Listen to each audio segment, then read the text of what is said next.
EB01 has come and gone, and later this week the release of OP07 will be coming out in Japan 500 years into the future. Egghead Island. Hello, welcome to the channel. My name is Atrocious. You can also call me Jake, and today we're going to be doing a tier list ranking for the upcoming OP07 meta. I want to do this before it releases in Japan to kind of predict. If you don't know me or the channel, I watch a lot of Japanese tournament videos and do a lot of English commentary on it if you want to go check that out. And so I kind of want to predict the meta based on what I've seen, some Japanese lists that I've seen like on Twitter and stuff, some reactions that they've had, but also then come back to this when it is about to release in English just to see, was I right? Was I wrong? What were some surprises? What do I think the English meta is going to continue it with? We've got 50 leaders to talk about, and I'm not going to show you a list for every single one, but I will talk about each one just a little bit. So buckle on up, get ready, let's get into this. I'm going to start off with an easy one, the red black monkey D Garp. This is definitely the I want to have fun today at locals kind of deck. I mean, it shouldn't really be a surprise to anybody. This is kind of the bottom tier. I don't even think it's the best red black leader. The next one I'm going to do is Iceberg, and Iceberg is interesting. There's a huge dedicated fan base to Iceberg and people who love playing that deck, and full respect to people who love playing that deck, but I have to put it in tier 3. I do think that lately, especially with the EB01 Bon Clay, that this deck is not just like a full-on meme. I do think that there's actually something here, but like most other leader cannot attack leaders, it definitely has a piece missing compared to its other purple options that you can play throughout the format. I would love to be wrong about this one though. Now I'm gonna pick another fan favorite, the Roanoa Zoro red leader that has seen so much dominance during its time, and I think I'm actually gonna put it at the upper part of tier 2. Now, we have seen Zoro get some nice additions like the Killer and Kid in EB01, as well as updated additions in OP07 like the Curly Dodon. But I think the biggest thing that's holding it back is I don't really know if it can utilize the Dagura and Magura. Dagura and Magura would be incredible in this deck, but as a 2-cost character, being one that's not like Straw Hat or really anything searchable, it kind of just feels like the same old Zoro, just what we have continuously seen, especially when plenty of the other decks around that we'll talk about have swarm options. I think this deck can be overwhelmed. Still one of my favorites though.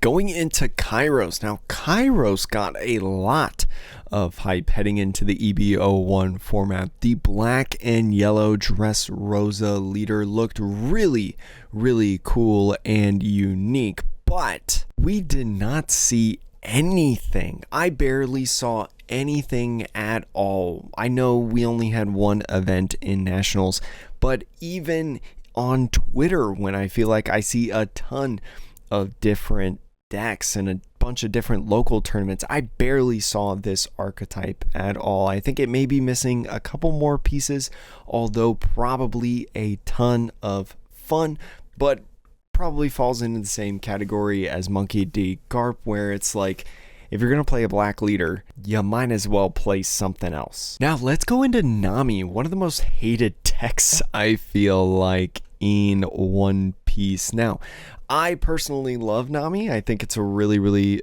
fun deck, a really interesting deck. It's just a different style than anything else that's played in the game, although I know it's not that fun to play against.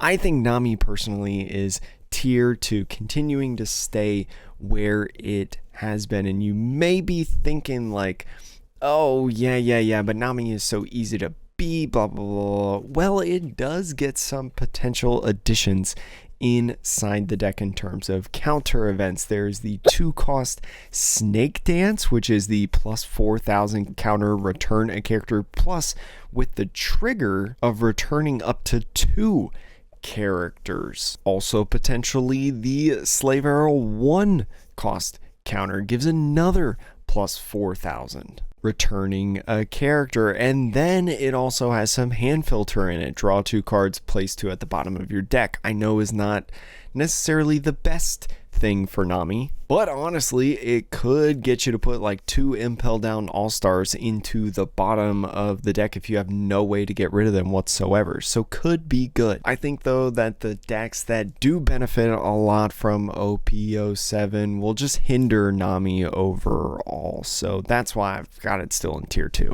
Let's go into the recent winners of Japan Nationals, the Uto. Uta came out as a surprise, I think, to many people about its success, but did make a lot of sense. Gaining another searchable 2k counter was super beneficial to the deck alongside just the consistency of the film engine, and also used as Captain Kid. I'm actually going to put this deck in tier 1. I think it continues to grow, and I do think it's actually good. Being able to, in my opinion, best utilize the film archetype just makes this deck pretty consistent overall. Let's talk about Purple Luffy though. Purple Luffy, considered in OP05 to be one of the big 3 decks that you could play in the triangular meta, really fell off at the start of OP06. I personally believe though that it's probably sitting around tier 2. Now the reason that I put it at tier 2 is even though it dropped out of that like top 3 race, I still think it's a good deck. There's a couple cards that it does gain in this format, including cards like the new Sanji. That's also 2k counter that you can actually cheat after some Dawn minusing turns, especially when you get to talk about post Kaido plays. This card could be pretty beneficial, I feel like. Also just that new Monkey Day Luffy like boxer part, the Foxy Pirates arc. I haven't made it that far in the anime, but I don't know. Could be really cool. Oh, it's so hard to find the lead. There it is. Now let's talk about Gecko Moria, and this is in general with all the decks. I want to make a note of this. I am assuming that nothing gets banned or restricted. I know we know that there is going to be an update to the ban and restriction list after the World Championships, but there will be a couple weeks where we don't have that in the OP07 meta, so I'm just going to assume that nothing is going to get hit when making these tier list predictions. I think Gecko Moira is still tier 1. I think it's one of the better decks that you can play in the format and really enables and utilizes the super powerful black cards of the 8-drop Gecko Moira, the Rebecca Hina combo, things of that nature, and really is the reason that something like Helmeppo was so boosted into popularity. Also gaining the Thriller Bark Pirates card of the Gecko Moira. Its cost on the activate main does seem a little bit costly, but it is an activate main and not an on play, so you can use it at any point to gain that banish and 1,000 power. You also gain the Captain John, which is another option in terms of minusing characters, but also building up your trash. Is it more valuable than Helmeppo?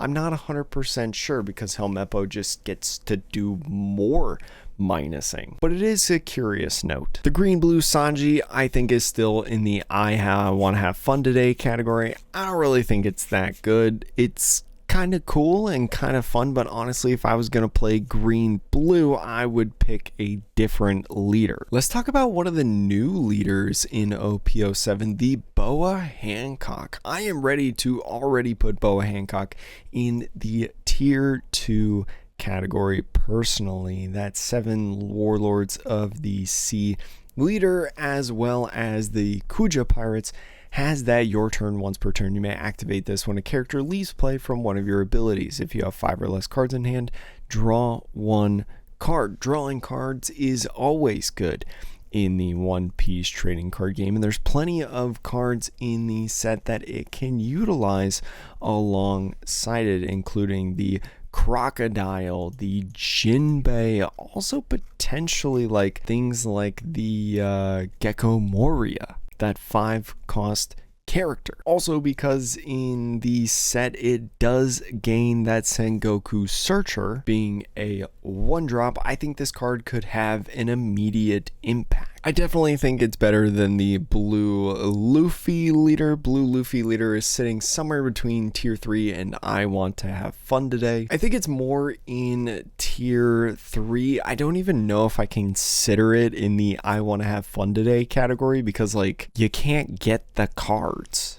It's so expensive. The leader itself is already going to cost you like $70. Just play something else. I don't think this will come to a surprise to many people though, but I'm going to put Sakazuki at tier 0 until a ban or restriction happens on Sakazuki. I think it will continue to reign in tier 0. I think it's just really, really good. I mean, it's very good. Sure, it doesn't really gain anything in the OP07 set list from what I can tell, at least at first glance. But like, does it really need anything else? Let's be honest. Going into Edward Newgate, I'm actually going to put the Edward Newgate at tier 2 alongside its Zoro friend. Not really getting anything in the set overall besides potentially like the Curly Dodon, which I think you just don't think about. It's pretty much the same Whitebeard deck, but with the ability of grabbing a ton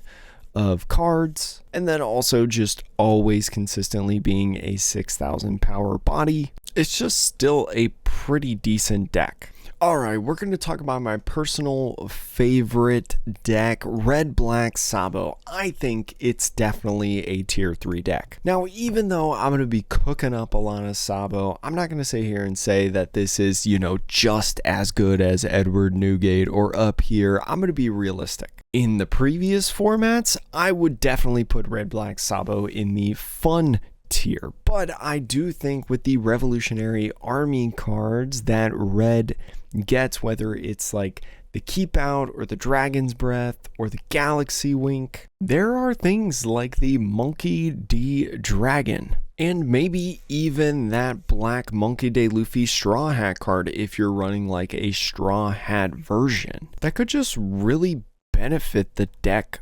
overall. Again, it's going to be my pet deck for a while, the deck that I feel like I am most known for at locals. But I genuinely do think that it gets better. It'll never top a Japanese major though, unfortunately. Somebody please prove me wrong. Talking about the Eustace Captain Kidd, I definitely think Eustace Captain Kidd is tier 2. Now, unfortunately, even with the big supernova buff because of a leader we'll talk about later, I still think that like the film package is probably the best package to play with this leader just because the film package is so strong.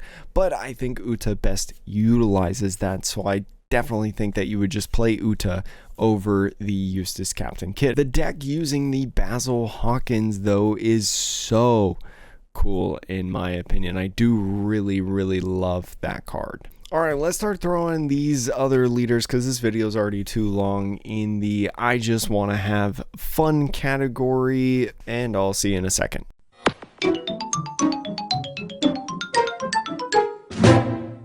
Phew, okay, that cleaned up the space a little bit. I just think that if you're going to play any of these leaders, there are better options, or maybe there are things that, you know, maybe it's just missing a piece or two.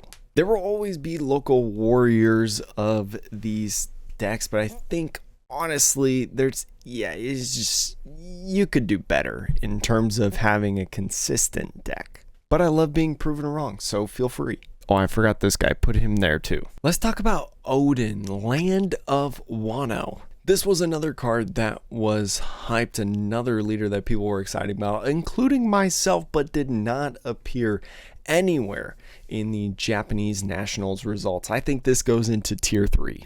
I think this is definitely the best of the EB01 leaders. And to be fair, it does gain the Otama Searcher that will really, really help out with its consistency in finding certain pieces of the Land of Wano archetype. But I think if we're just going to continue to sound like a broken record, I actually think there's better red-green options that we'll get to in a second. Oh, also, Hannibal, really cool. I think it's one moment off, just like the Kairos for moving up, but it's in the fun tier. I just see cool deck lists on Twitter. Queen, I'm actually going to put Queen in tier 2. I think Queen is a very, very interesting deck. Queen to me at a lot of times looks really strong, but I definitely think the pilot is what really takes this deck off. Now I know that every deck needs a good pilot, but I feel like the random Joe Schmoes cannot excel with this deck just picking it up the day before an event. You have to have a lot of patience, you have to have a lot of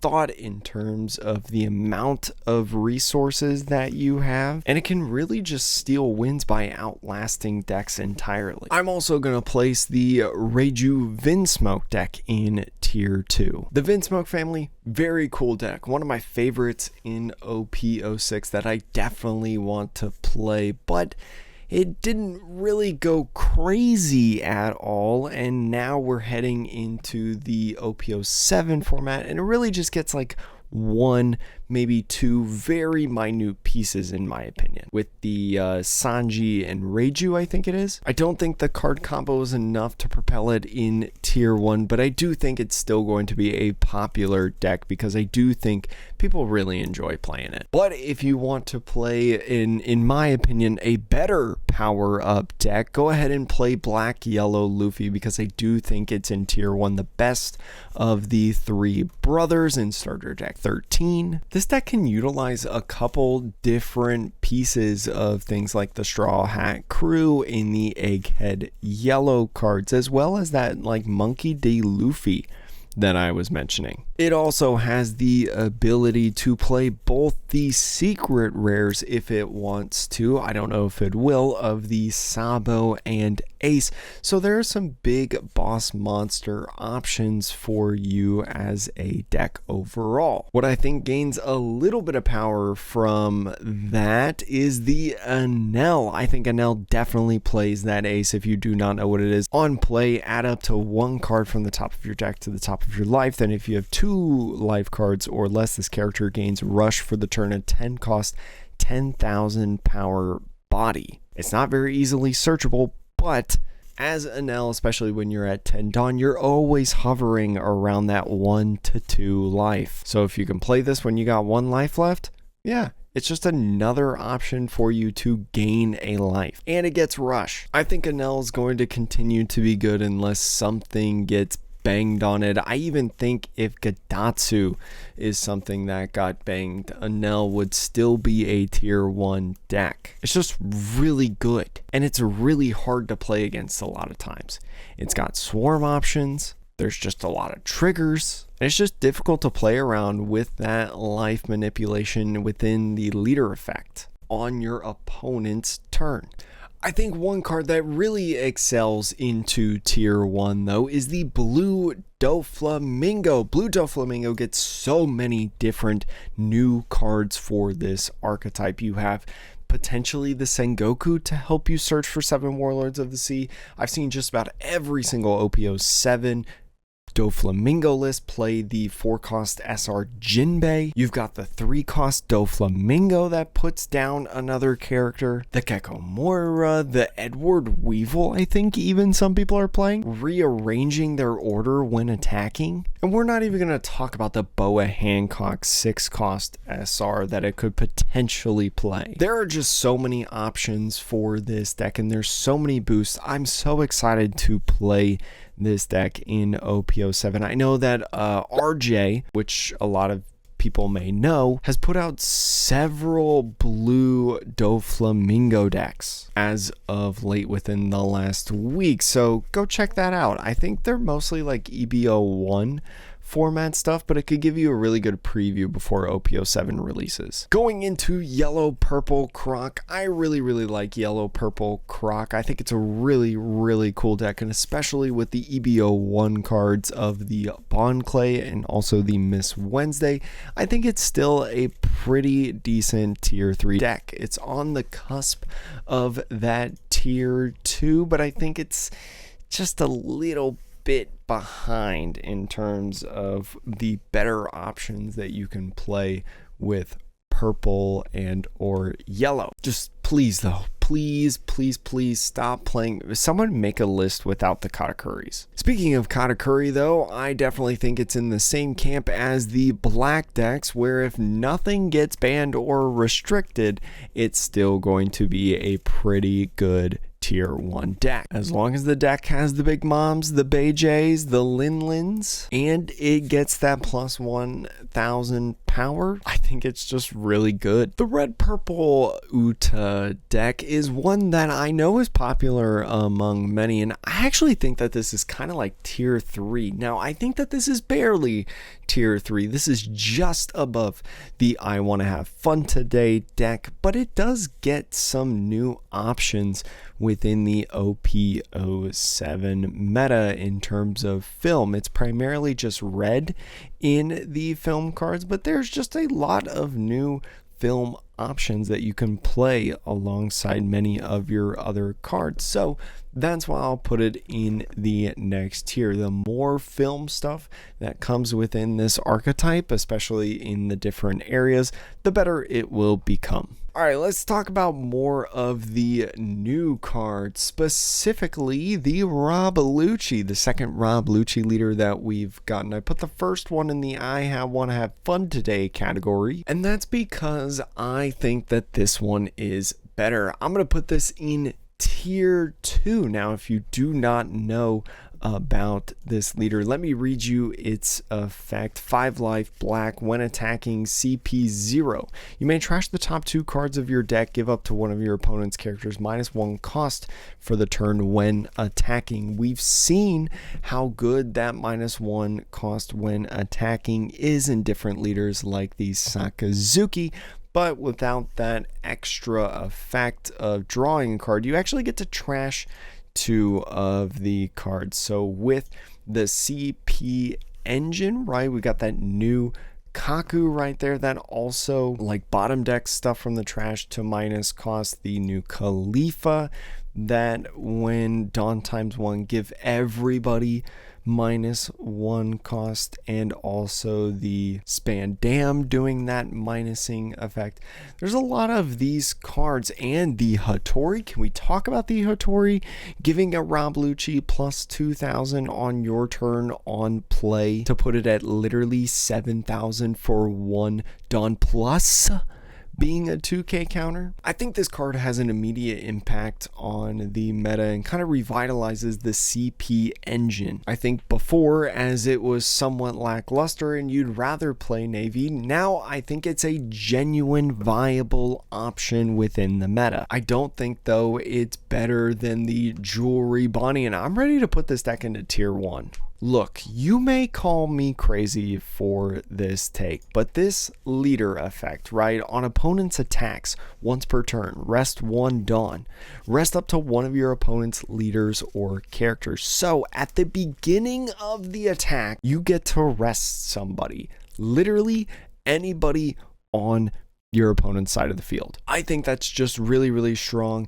You get to utilize the Supernova package, right, which has a bunch of good cards and great additions as well.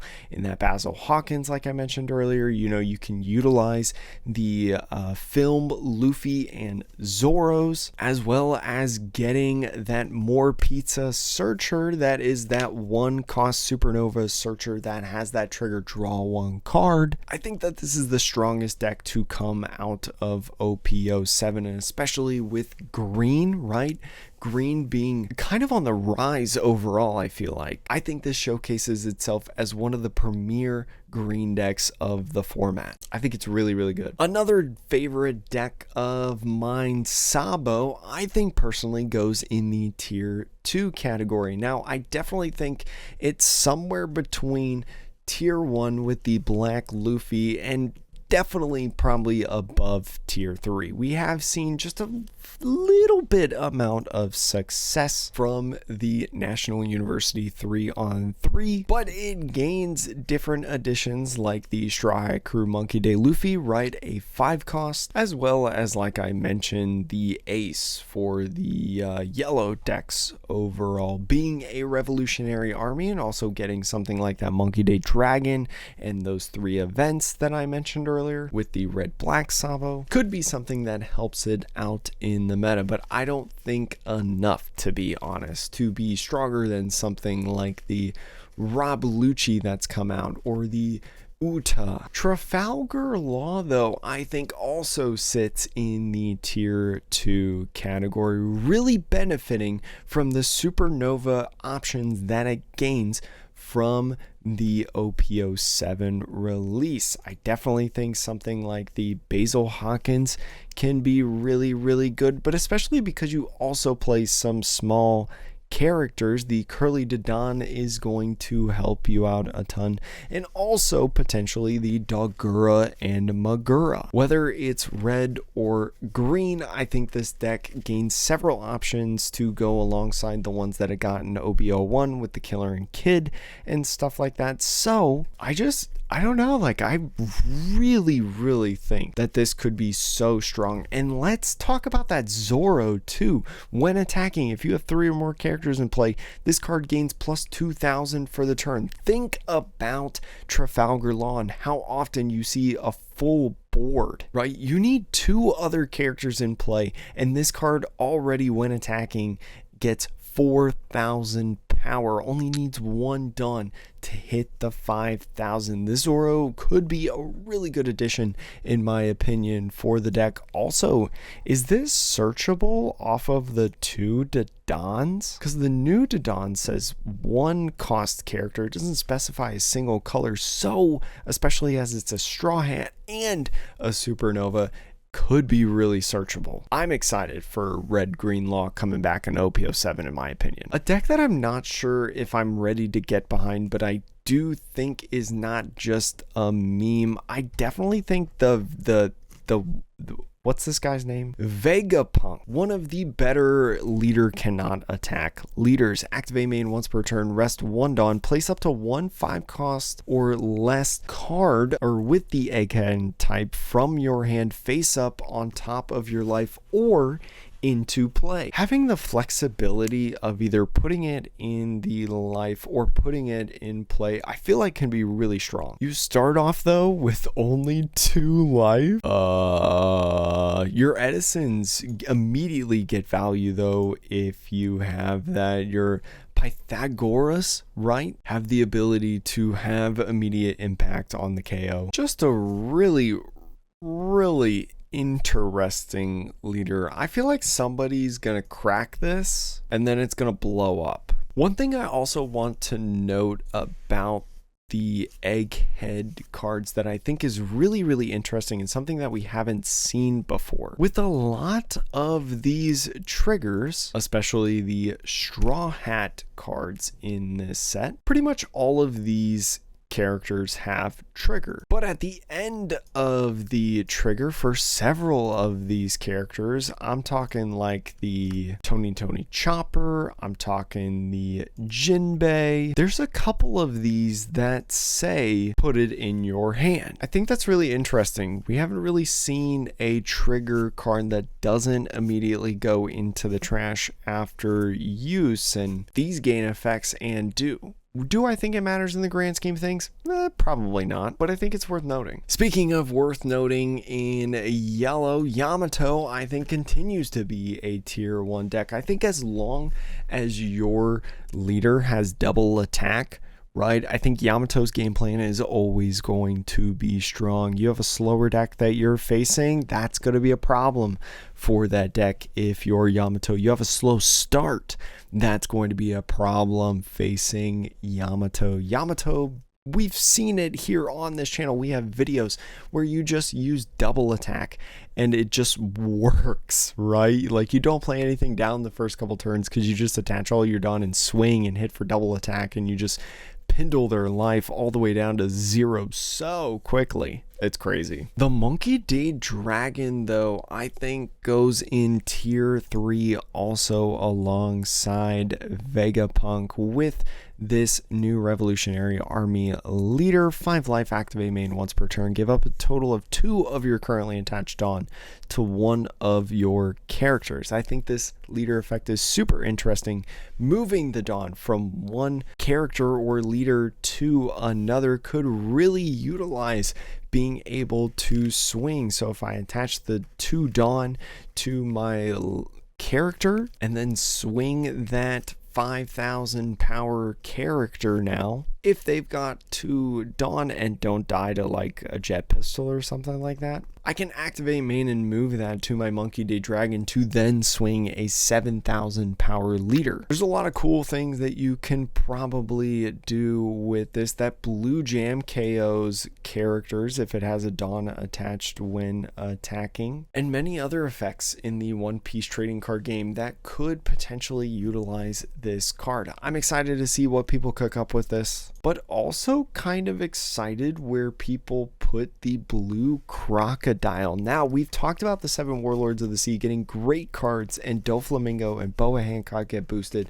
I think by proxy then, Crocodile also gets boosted. I think it's the worst out of the 7 Warlords cards in terms of the leaders that you could play that are mono blue, but I do think that it could have an interesting place within the meta. And then I think also kind of the blue purple crocodile, probably like a step above that, because it can also use the Baroque work stuff that I think is really, really cool, but I don't really know if that'll synergize well. Going into Trafalgar Law. Now, Trafalgar Law, a lot of people said is one of the decks to beat in EB01, and I definitely think it is, again, one of the decks to beat in OP07. I think it's still a strong deck overall. Didn't really showcase itself in the Japan Nationals, but I think it had a huge target on its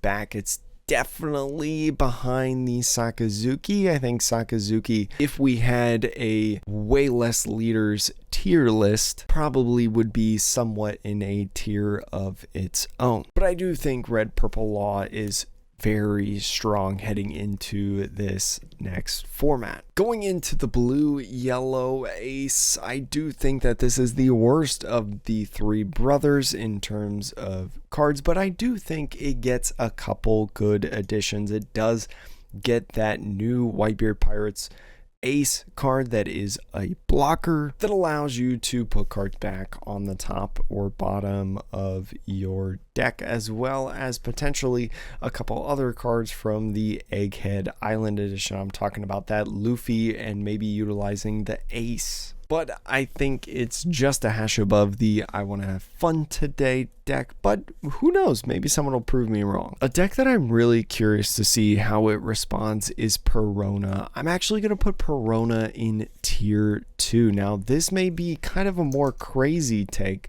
but I think Perona really fell off after it won. I think a lot of people either just like really started targeting the deck, or maybe it was just the perfect play at the perfect time. I definitely think with the different black decks that you can play in the inclusion of Rob Lucci, I do think it has a little bit less of an impact on the meta, especially with Trafalgar Law coming back into tier 2 in my opinion, with the Jewelry Bonnie. There's just a lot of options for green and kind of the same options for Perona.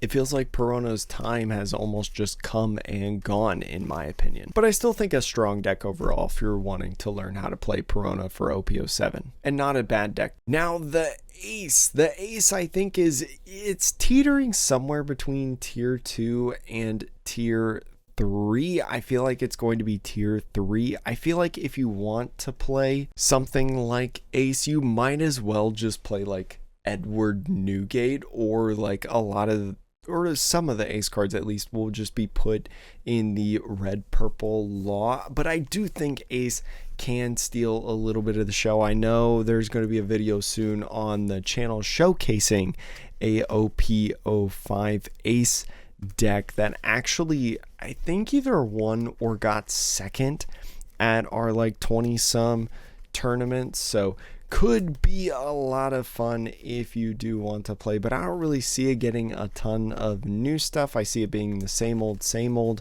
I mean, Flame Emperor, Fire Fist, just good cards overall, but I do think it just kind of just continues going down. Hurts me to say though, one of the first decks I ever built. Now going into the red purple Monkey D. Luffy. I do think this kind of suffers alongside the purple Luffy, but I don't think it falls as far as that one did. I do think it's kind of a lower tier 2 deck. I do think the ramp is really strong.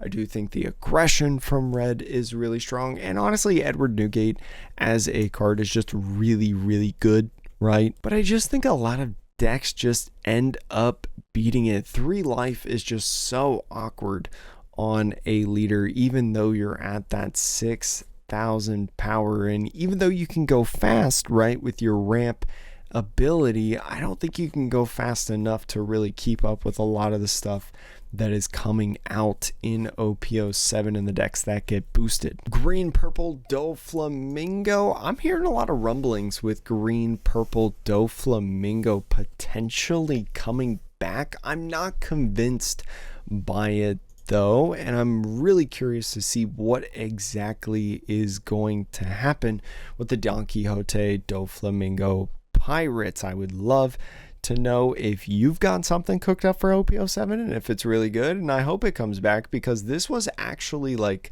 when the first ever competitive event I joined was an OP04 pre-release, and I actually used this leader and I got second overall, which was super hype for me. So I love this leader. But the final one that I'm going to talk about is one of the newest OP07 leaders. It is Foxy and the Foxy Pirates. Now, I don't personally think it's as good as Jewelry Bonnie or the Boa Hancock, but I do think it has its place in tier 3 alongside the Monkey Day Dragon and the Vegapunk leaders. The Foxy Pirates card has that when attacking Dawn -3, if you have 3 or more Foxy Pirate characters in play, choose up to 1 each of your opponent's rested leader or characters. They cannot become active during the owner's next refresh phrase. I think you're going to win a lot of games because of this freeze ability. I mean, how many times do we see green decks utilize the 10-drop Doflamingo when it doesn't even like match with the archetype? It's just that it's really, really good effect. And I think this leader has some of the same synergies as that. You have a lot of Foxy Pirate Dawn minusing effects in this deck and a couple different ramp abilities as well to be able to utilize some synergies in this. I do think this is a cool deck. I do think that this could run alongside a lot of the purple madness that's going on, and I'd be curious to see if it actually ends up doing better than purple Luffy. It actually wouldn't surprise me if these spots end up switching in the tier 2, tier 3 between the purple leaders, but I don't know if they're actually comparable in a full sense, I guess. This kind of feels a lot like the red purple law, because like it's pretty costly and you're gonna have to run a lot of ramp. It's just that I think red purple law does it better, because even though it does put stuff in your Dawn deck into your Dawn deck, it also just puts down characters that help you re-ramp and also just spam dudes down for cheaper costs. But that's it. All of the leaders. This video is officially way too long, and I can't wait to edit all of this down and have it rushed before it comes out in OP07. Thank you so much for watching. Let me know how you feel in the comments below, but please be nice. Also, the debut of my PNG tube, my little logo Monkey Day Luffy talking, laughing. Hopefully it wasn't too demonic. I just tried it out. Didn't want to turn the camera on for this video, so I was like, why not have this little guy?